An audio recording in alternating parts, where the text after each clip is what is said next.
Don't be dead right. Roger Cheney may have been right in this case. That's for the jury to decide. But the most important fact is that he was struck by a car and nearly killed.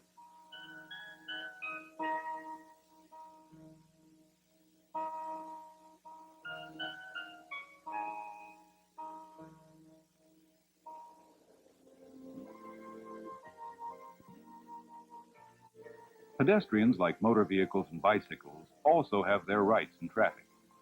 These rights are prescribed by state and local laws, which recognize that pedestrians need protection in the flow of traffic on today's busy streets.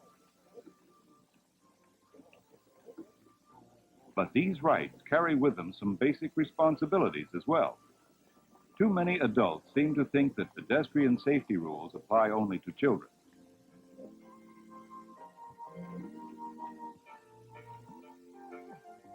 For instance, most adults know they should wait for a new green light before starting across the street. But we often disregard this safety rule because we're in a hurry.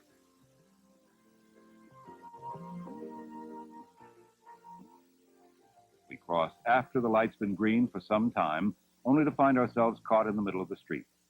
We've not only ignored a safety rule, we've also been discourteous to the drivers we held up. So if the signal is an old green when you get to the corner, wait till the lights change again and walk on a new green light. The same rule applies to pedestrian signals. Most of us know that. But how often have we started across on a flashing wait or don't walk? Then we found ourselves having to dodge traffic in the middle of the street. A flashing don't walk signal tells pedestrians that there isn't time to cross, even though the traffic light's still green. Generally, the pedestrian is entitled by law to continue to the other side. But only a fool would endanger his life by insisting on his rights regardless of other factors. In some areas, a flashing walk signal allows pedestrians to cross, but warns them to watch for turning cars. Pedestrians usually have the right of way when crossing in crosswalks. Too often, however, we grow careless and overconfident when we assume the law protects us. We feel safe knowing that drivers are required to yield to us.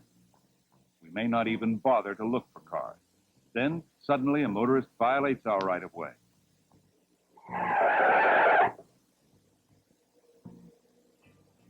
Roger Cheney was hurt in a situation like this.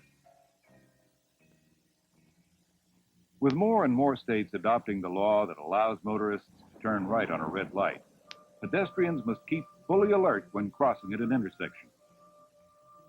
Always stand on the curb, not in the street while you're waiting. In any situation, even though you may legally have the right of way, the safest practice is always to use good judgment. Look in all directions to make sure there's no immediate danger from traffic.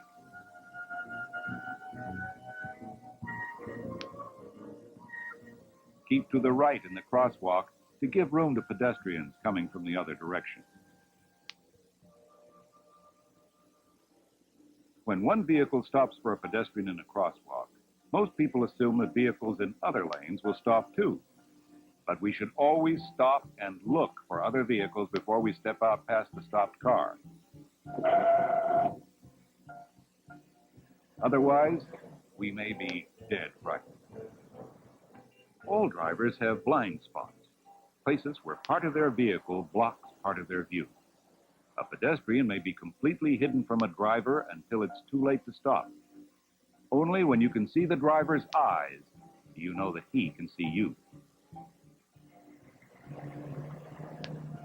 It's foolish to step off the curb into the path of an oncoming car when the driver doesn't have time to stop.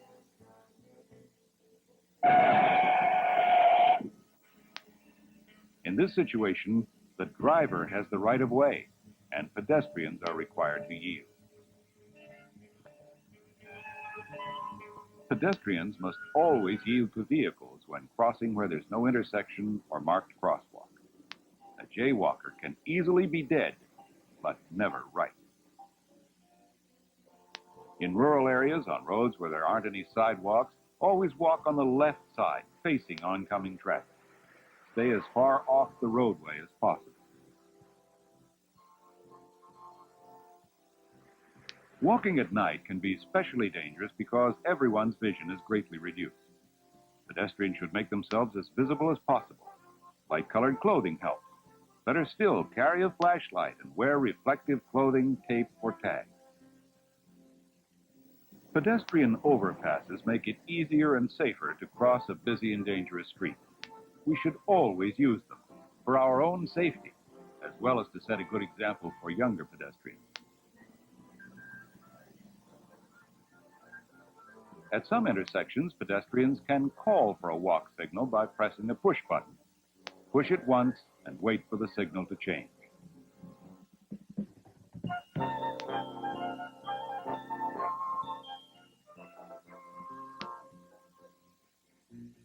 Even with all these pedestrian safety devices, we should never let down our guard.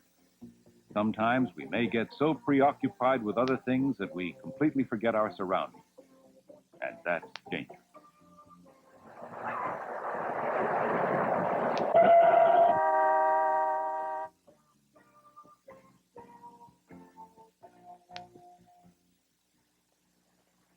In bad weather, walking is considerably more hazardous, and it's harder for drivers to see pedestrians. Even if we've forgotten our umbrellas, we shouldn't forget our safety rules.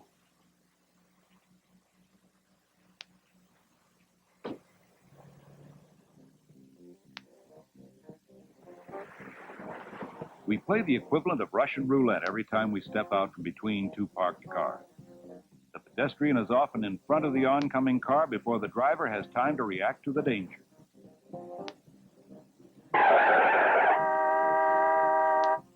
Anyone who tries this type of crossing can quickly become dead wrong. When we park our car and change from the role of driver to that of pedestrian, we sometimes play another version of the same dangerous game. Without thinking or looking, we push open the car door and step out into the traffic lane.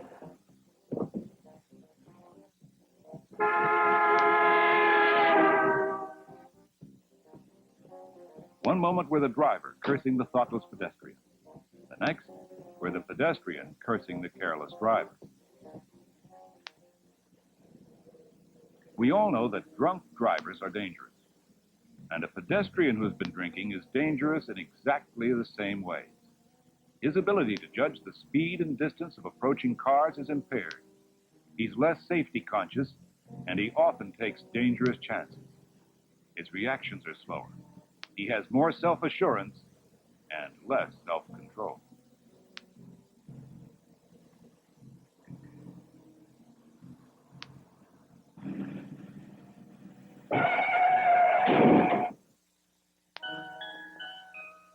Pedestrian accidents have many causes. Sometimes they happen because we insist upon our rights, or what we think are our rights. That was the case with Roger Cheney. He was right, but he almost died. Because he foolishly insisted on keeping that right, rather than tempering it with courtesy and good judgment, 2 lives have been needlessly damaged. The driver will always carry the burden of the pain and suffering he caused. Roger Cheney will spend the rest of his life in a wheelchair. Remember them the next time you have a choice. Be courteous and sensible. Don't be dead right.